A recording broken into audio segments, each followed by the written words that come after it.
Hi, my name is Malia or Mal.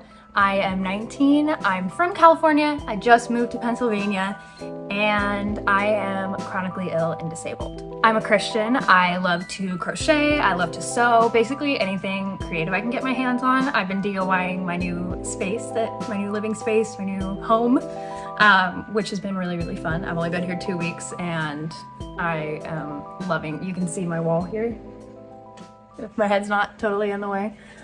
It's been super fun to customize and do things with. I'm a big fan of board games. I love board games. I can never get people to play Monopoly with me because people hate Monopoly for some reason, which is dumb. I started making TikToks a couple years ago as a way to kind of just cope with my health struggles. I'm a big believer in if you don't laugh, you'll cry. So humor is my healthy coping mechanism. Once I started making those, I realized how much it was helping me and also helping other people because they were looking at my situation and able to relate.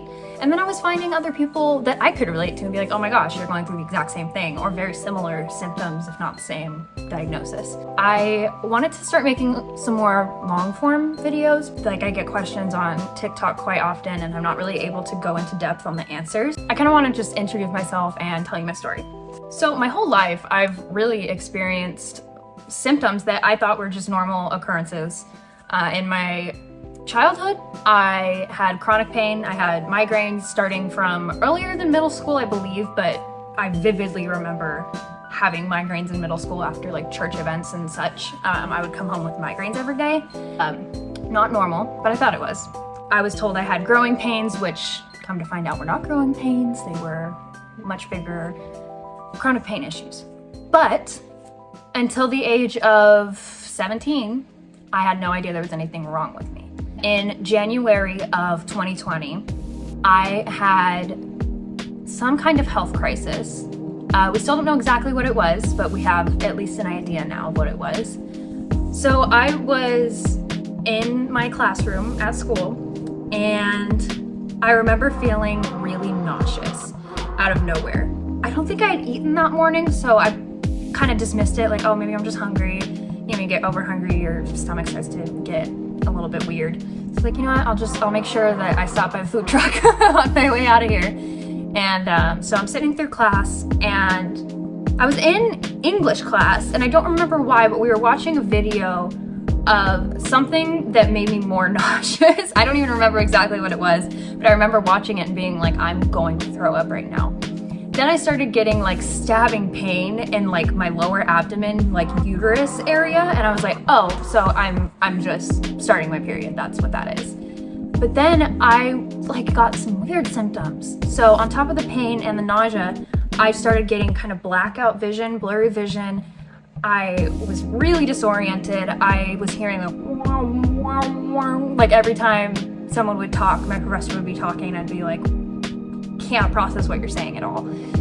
So I just kind of sat there like this, trying not to throw up. I didn't want to get up because I was like in the middle of class. I was afraid if I got up I would throw up because I was like, I don't want to stir something up in there and throw up in the middle of this classroom. So I waited it out. My friend who was sitting right in front of me, so she couldn't see me during this, had stopped during like our break in class and turned around, and she could see something was wrong. And I was like, I really don't feel good. And she's like, well, you should go. And I told her basically the same thing. I was like, I don't want to go in middle class, whatever. So I stuck it out. At the end, she was like, are you okay? She told me I looked really pale. She said, you do not look good. You need to just go home. I was on my college campus because during high school, I did something called dual enrollment in California. I know they have similar things, other places just called something different. But basically, I was doing college classes in high school, and I was getting dual credits. So I was getting high school credits and college credits at the same time, which looking back, I'm very glad I did because I can't be in school right now because of my health. So good job, Mom, for making me do that. So my friend suggests I leave campus before going to my next class like I normally would on this college campus. Big campus, I'm walking kind of all over the place during my school day. So I'm like, you know what? She's probably right. I'm gonna just go sit in my car for a little bit. I had, I think, like 30 minutes to my next class or something like that. And I was like, you know what? I'll just sit in my car, see if it passes. And I don't know if I passed out or what, but I remember blacking out at some point when I was sitting in my car. So I came back to life. I don't know if I woke up or what happened, it's kind of just all a blur. Called my mom. It's like, I don't feel good. I think I'm just gonna come home. And she was home that day from work, and she was like, okay, I think you should come home. It doesn't sound good. And I was like, okay. And she's like, do you want me to come pick you up? And I was like, no, I can drive. And you know, when you're driving home from school or work and you just kind of autopilot at home, that's what I did. Don't remember the drive at all, but I made it home by the literal grace of God. I don't know how I drove. And after a couple minutes of being home, I just start violently throwing up. And the pain got worse. I felt like someone was stabbing me in the stomach and just twisting the knife. And it was my stomach and like my lower abdomen uterus area. It was both, just like twisting knives. And I was like, okay, this isn't unpleasant. No medicine was touching it. I have anti-nausea medication that I just kind of keep on hand because even when I was very young, if I got the stomach flu or I got sick at all to my stomach, I would not stop throwing up, which now we know is related to my health issues. But at the time we were like, oh, it's just a little quirk. She doesn't stop throwing up if she starts. So we always have anti-nausea medication, Zovaran, which just goes under your tongue and it melts. That usually works beautifully for me. Didn't touch it. I was still throwing up. So my mom's like, you look like death. You need to go get help. So she takes me to the ER.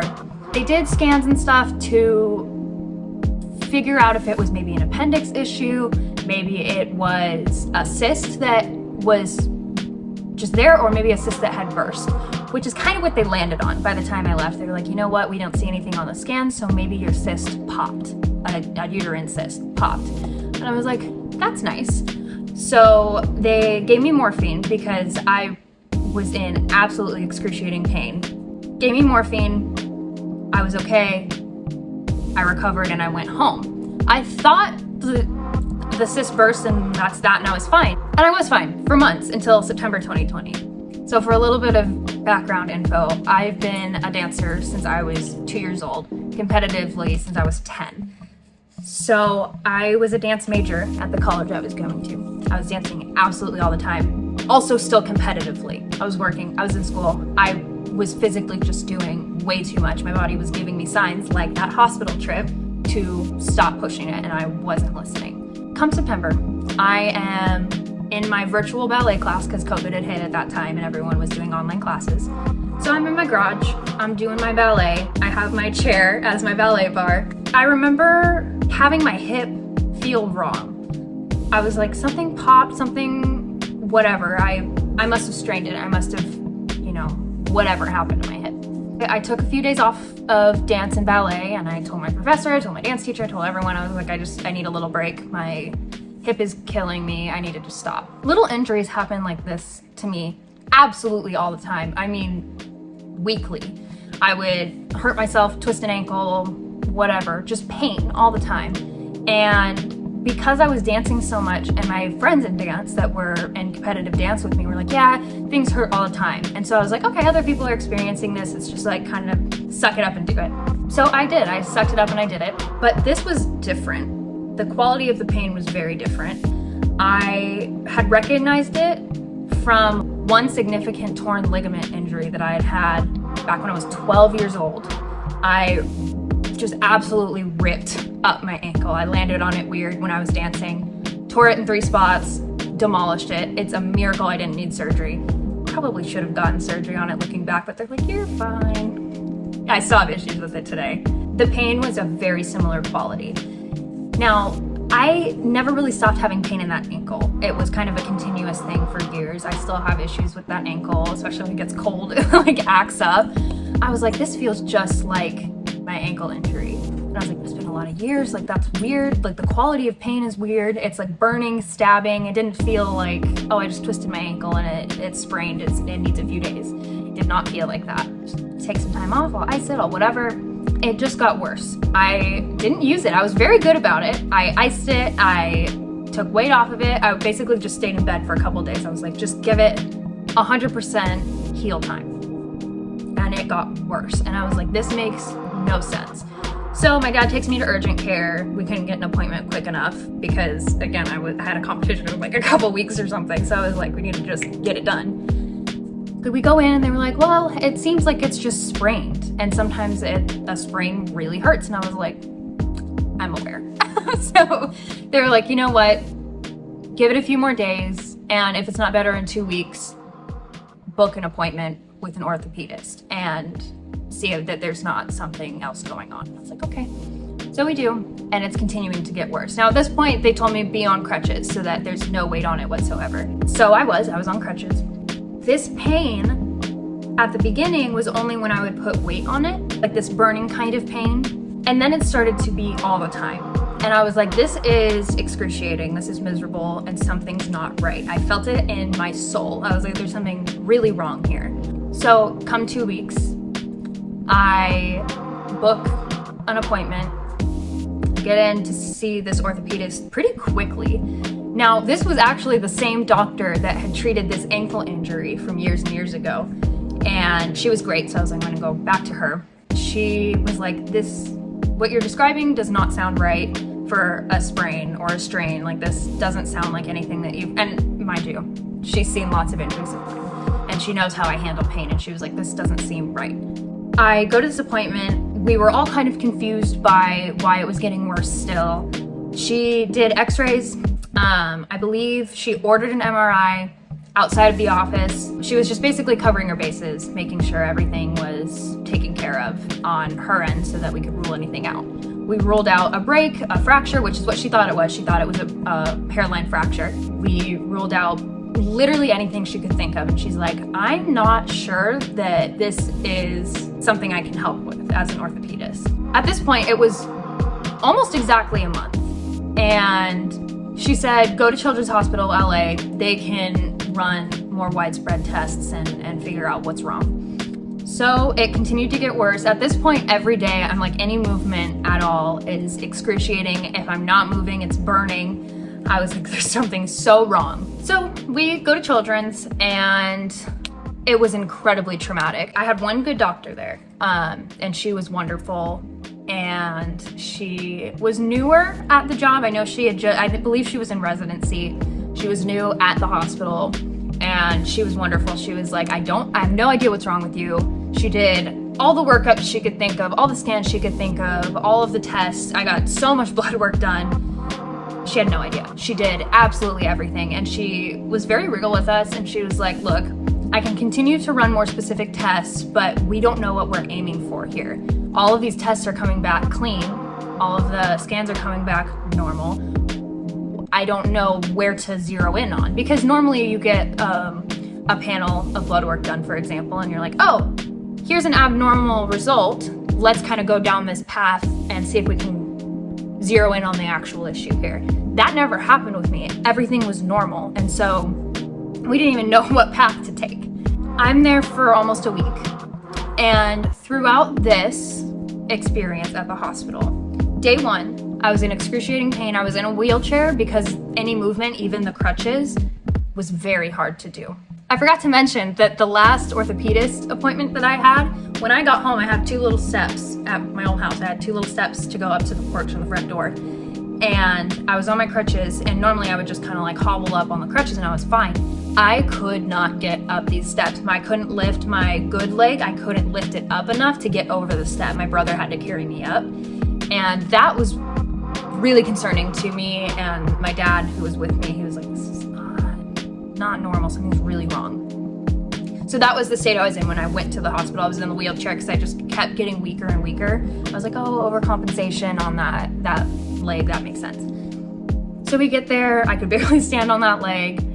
I was getting weaker and weaker, and not just in my legs, but in my core, in my arms. My neck was incredibly weak to the point where if I didn't have something to rest my head on, like, it would start to flop to the side. And I was just in so much pain. Things were almost hourly getting worse and worse and worse as I was at this hospital. Nobody knew why. It was frustrating and horrifying because we didn't know what was going on. We didn't even know where to aim to figure out what was going on. So day, I believe 3 out of 5 that I was there, they had done an MRI that was gonna take a really long time. It was of my brain and my neck. It was like basically from here up. They did this because I was having a lot of neurological symptoms, because obviously the paralysis and the muscle weakness. and I was having some trouble speaking. I couldn't form words or thoughts very well. I was frustrated, and I was just crying all the time because I was scared and I was frustrated because I couldn't communicate. They tried to do this test, this MRI, and at this point I couldn't move voluntarily almost at all. So if this is my arm resting, like on my lap, I had about this much movement, and it was weak. It would shake as I would go up because it was dead weight. When I got into the wheelchair to go down to the MRI, they had to lift me into the wheelchair. I couldn't get there myself. We go down to the MRI. I'm sitting in this wheelchair, and this is the first time I've sat completely upright in a chair, and the nurse who brought me down had to hold my head because I couldn't hold it up by myself. So he was like pushing like this wheelchair and holding my head like that. And I was just like fully at his mercy, like leaning against him. I'm like, if I fall out of this chair, it's on you, bro. We get down to the MRI. I was like, something doesn't feel right in my like lower spine, lumbar spine. And I tried to tell him this, but again, I can't form thoughts very well. And I was like, not, like, that's all I was saying. I was like, something ain't right, but I couldn't like get that out. So they were like playing charades with me while I couldn't move. So it was so frustrating for everybody. They wanted to help so bad, but it wasn't necessarily pain as much as just like didn't feel right. Very hard sensation to describe. So as I'm trying to describe this, my legs start doing this. Like if I'm sitting in the chair, my legs are hanging down like this. They start just like involuntarily just freaking out. So I'm like, great, so this is gonna happen. I'm supposed to go in an MRI machine where you're not supposed to move, and my legs are freaking out. Then my neck starts doing it, I'm just like twitching, right? And I was like, something is so wrong, this is so bizarre, nothing like this has ever happened. The doctors are looking at me like I have 3 heads. I'm like, that's not a good sign because you're the professionals here, why are you looking at me like that? So my dad was honestly the most calm and chill person in the room, which is just like his energy. He has definitely that gift of just calm and keeping people at ease. The only reason I wasn't totally freaked out was because my dad was there with me going down to the MRI. Bless that man. We expressed the concern of my legs twitching, and they were like, okay, well, let's do this. We'll just try it.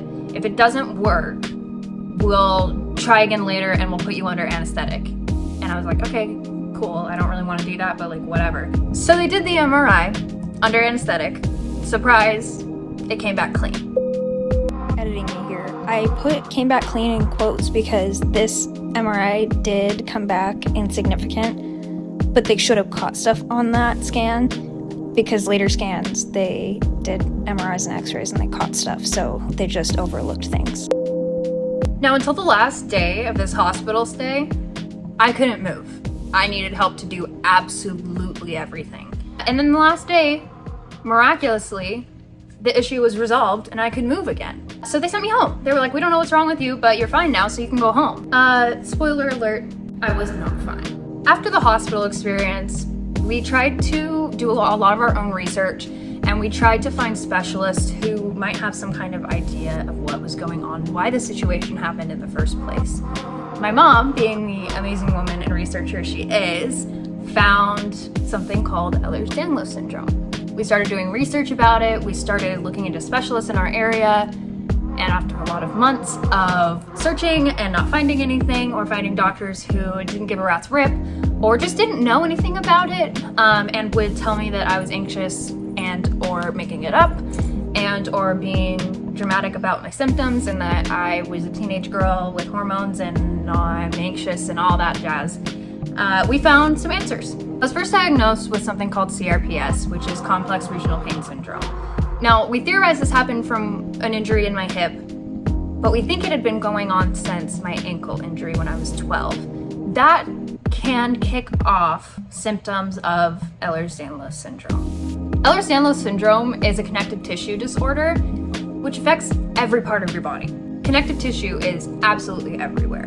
Ehlers-Danlos affects your body's ability to create collagen, which is like the glue in your body. It holds everything together. So when you have Ehlers-Danlos syndrome, anything and everything can be affected in your body. So for me, that looks like my joints, it looks like my heart, my spine, my brain, so many things. My stomach, I have so many issues with just my body in general that can all be traced back to Ehlers-Danlos syndrome.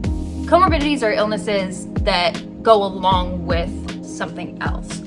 So comorbidities of Ehlers-Danlos may look like POTS or gastroparesis. For me personally, I have POTS, chronic migraines, CCI, mitral valve prolapse. The list goes on and on. I can make a video of my diagnoses if you guys want to hear more about them.